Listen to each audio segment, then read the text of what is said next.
Relação a quem está dentro do clube, tá? Não quer dizer que com a chegada da SAF todo mundo tem que sair, que os profissionais não prestam, não é isso. O Goiás ele é um clube mais profissional hoje do que já foi no passado. Só que eu não acredito mais nesse modelo associativo. Essa questão de vem um presidente, vem um conselheiro, vem sugestões. Eu não acredito em política e no futebol não seria diferente também. Então essa é a minha visão, tá? Você pode ter a sua, a gente fica 100% à vontade aqui embaixo na seção dos comentários. Não acredito nesse modelo mais. Além disso, a cultura do Goiás é de não comprar jogadores. O Goiás não compra, o Goiás não tem a coragem, a ousadia de tentar um jogador mais caro.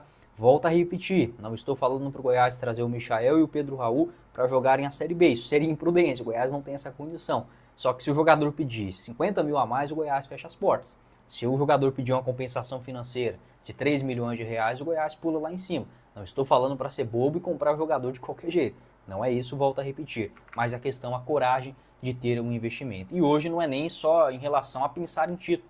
Para você se manter na Série A nos moldes atuais, você tem que pensar numa folha de pelo menos 6 a 8 milhões de reais. Aqui está o mapa de movimentação, a folha salarial de alguns clubes, né, da Série A do ano passado, os clubes nordestinos. O Fortaleza, 7 milhões. O Vitória já chegando na Série A com 6 milhões de reais. Aonde que o Goiás, no primeiro ano de Série A, faria isso? Claro, o Vitória foi um pouquinho irresponsável também, é bem verdade. Se o Vitória caísse, ele poderia se colocar numa situação financeira delicada. Mas era o que dava para fazer no momento. O Bahia, que virou uma SAF, 7 milhões e meio, pode chegar até 10 milhões. E agora a gente vê os clubes que voltaram para a Série A, os nordestinos. O Ceará terá uma folha de 6 milhões. O Sport pode chegar até 8 milhões de reais. E outra coisa, o Sport já investiu até o presente momento 40 milhões de reais. Não são com recursos próprios, tá? São agentes do mercado que contratam alguns jogadores e repassam ao esporte com potencial de revenda futura, enfim, de lucrar também com este cenário. Mas você vê pelo menos os clubes tentando, se movimentando, não ficando só naquela coisa de receita de bilheteria, sócio-torcedor, direito de transmissão e muito mais. No Goiás a gente não vê isso, tá? Tem até uma informação positiva em relação à SAF do Goiás, que eu quero dividir com vocês daqui a pouquinho, mas dentro desse cenário, a gente ver outros clubes investindo, o Goiás não consegue sair do lugar. E sem a SAF, sendo bem honesto aqui para vocês, tá? Não vai demorar muito. Eu dou no máximo 3, 4 anos. O Goiás, continuando nesse modelo de hoje, com a capacidade financeira atual, o Goiás não conseguirá mais sair da Série B. Vai ser um clube, por exemplo, como o Guarani, o CRB, quem mais? O Ceará, que ficou muitos e muitos anos na segunda divisão, o próprio Vila Nova. Tá? O Goiás pode ser um clube até mais forte, mas não vai nem conseguir, nem sequer ser esse clube ioiô, de chegar na Série A. Por quê? Porque os valores estão cada vez maiores e o Goiás parou no tempo. Hoje a gestão é um pouco profissional, mas ainda não tem essa capacidade financeira de fazer um aporte, por exemplo, de 5, 6, 10 milhões de reais em uma folha salarial. Então eu vejo como a última expectativa, a última esperança para o Goiás não é dirigente mais, não tem nada disso. O Goiás tem que se transformar em uma SAF o mais rápido possível. Você pode deixar a sua opinião. E agora vem uma notícia também importante que eu quero em comprar o clube por R$1 bilhão, segundo informações do André Rodrigues. Para falar uma atualização, tá? Esta informação ela foi confirmada ainda em julho do ano passado. Não teve uma proposta na mesa para o Goiás. Tá? Claro, tem que definir por quantos anos que é esse investimento,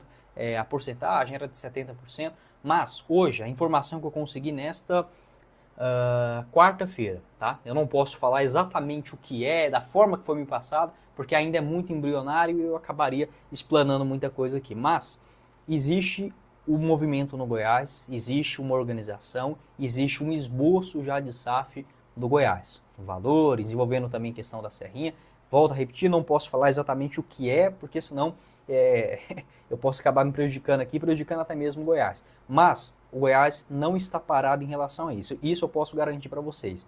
Pelo menos essa informação eu vejo com muito bons olhos. Porque eu fiquei naquela coisa, mas aí chama reunião para cá, chama para cá, para lá, muda estatuto e a SAF não está saindo do papel? Está, tá? O Goiás está se encaminhando para uma SAF e a gente deve ter sim desdobramentos importantes já nos próximos meses. Não sei confirmar para vocês se vai ser nesse mês, no próximo, mas uma informação que eu recebi muito importante, muito positiva, eu fiquei de fato animado com essa história. O Goiás não está parado em relação à SAF, tá bom? Então, pelo menos nesse caminho acho que o Goiás ele tem um rumo a ser seguido. Você pode deixar a sua opinião, se você concorda, se você discorda. Alguns clubes aqui no futebol brasileiro que já se transformaram em SAF, tá? Com alguns valores também. Claro, não vai dar certo em primeiro momento, mas eu acredito muito mais em um formato empresarial, em uma gestão séria, com profissionais que trabalharam e estudaram para aquilo, do que essa questão amadora e, entre aspas, passional, né, que a gente tem aqui dos dirigentes do futebol brasileiro,